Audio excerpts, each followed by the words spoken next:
नमस्कार साथियों, मैं कृष्णा राष्ट्रवादी।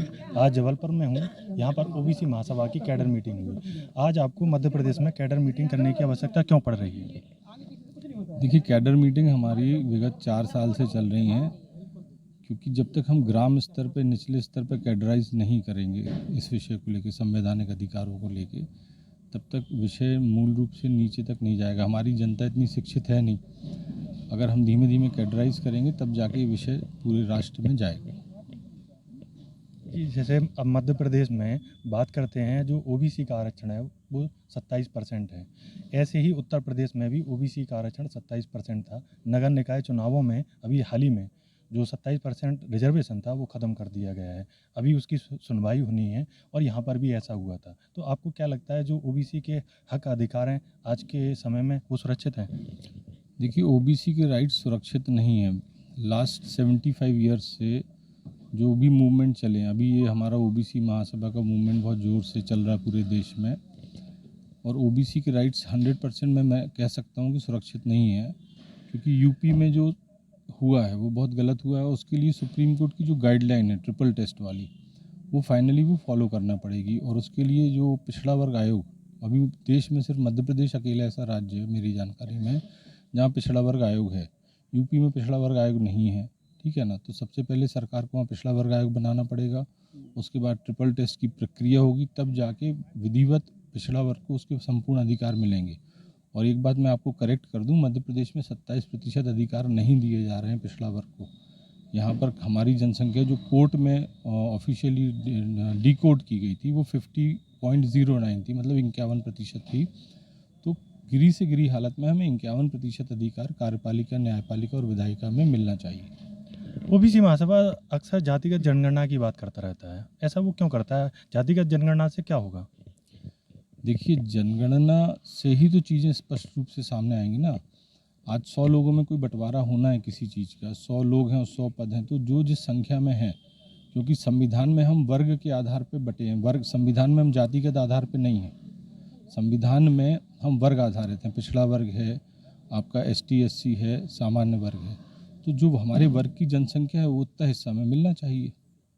तो क्या लगता है कि मध्य प्रदेश में कांग्रेस और भाजपा दो बड़ी पार्टियां हैं, क्या तीसरे विकल्प के रूप में भी ओबीसी महासभा उतरेगा क्या आगे? देखिए, अभी वर्तमान में हम लोगों से राहुल गांधी जी ने मीटिंग की थी। इसके पूर्व शिवराज सिंह जी ने भी बैठक की भाजपा की ओर से। हमने दोनों के सामने ये विषय रखा, तो राहुल गांधी जी ने बड़े स्पष्ट तौर पे कहा कि हम जातिगत जनगणना करवाएंगे। तो उनका अगर ऐसा सोच है तो बहुत अच्छी बात है।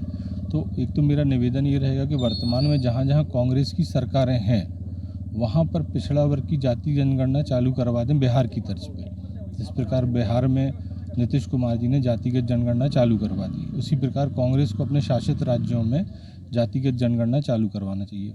बीजेपी तो बिल्कुल उलट है। बीजेपी का कहना है जातिगत जनगणना होगी उससे जातिवाद फैलेगा, इसलिए वो जातिगत जनगणना के पक्ष में है ही नहीं। तो भाजपा की तरफ जाने का तो कोई बात मतलब कोई कारण बनता नहीं है कि पिछड़ा वर्ग भाजपा की तरफ जाए। अब जहाँ तक तीसरे विकल्प की बात है कि अगर जो भी रूलिंग पार्टी है, देखिए स्टेट, इतने सारे स्टेट्स हैं, विभिन्न विभिन्न राजनीतिक दल हैं पूरे देश में, जो भी रूलिंग पार्टी ओबीसी को उसके पूर्ण अधिकार दे रही है, हम लोग उसके साथ जाएंगे, कोई इशू नहीं। और अगर ऐसा ज़रूरत पड़ेगी तो तीसरा विकल्प भी लाएंगे। आपको कहाँ से लगता है कि जो ओबीसी के अधिकार छीने गए हैं, कौन लोग हैं जो ओबीसी के अधिकार छीन रहे हैं और कहाँ छीने गए हैं? देखिए, इस देश में जब से आज़ादी मिली है तब से ओबीसी SC ST को तो कायदा से आज़ादी नहीं मिली, क्योंकि इस देश में मनुवादी सामंतवादी ताकतों ने राज किया है और मनुवाद सामंत विचारधारा के लोगों ने ओबीसी को हमेशा गुलाम बना के रखा है। ये यथार्थ सत्य आज भी है और इसके लिए हम लोग सब ओबीसी महासभा के प्लेटफॉर्म पर काम कर रहे हैं, समाज को न्याय दिलाने के लिए। कहाँ पर लगता है कि ओबीसी समाज की जो हिस्सेदारी है, जो कमी है, वो कहाँ पर देख रहे हैं आप? इलिटरेसी। देखिए, शिक्षित नहीं होना हमारा सबसे बड़ा ड्रॉबैक है। अगर शिक्षित समाज हो जाएगा, आज यहाँ जितने भी लोग हैं जो आए होंगे, इतनी दूर से आप भी आए हैं, तो because you are a literate person and you know कि हमको ये लड़ाई लड़ना पड़ेगी। तो बेसिकली इलिटरेसी और आर्थिक तौर पे ओबीसी ST SC बहुत ज़्यादा कमज़ोर है।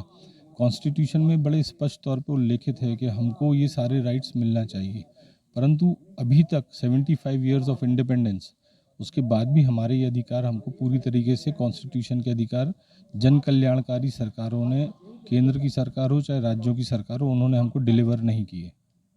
जी साथियों, हमारे साथ में थे वैभव लोधी जो ओबीसी महासभा के कोर कमेटी सदस्य, जो सबसे वरिष्ठ सदस्य हैं। अभी हमने विभिन्न मुद्दों को लेकर और यहाँ मध्य प्रदेश की जो राजनीतिक और ओबीसी के हक अधिकारों को लेकर बात की। आप हमसे जुड़े रहिए। मैं कृष्णा राष्ट्रवादी। जय हिंद।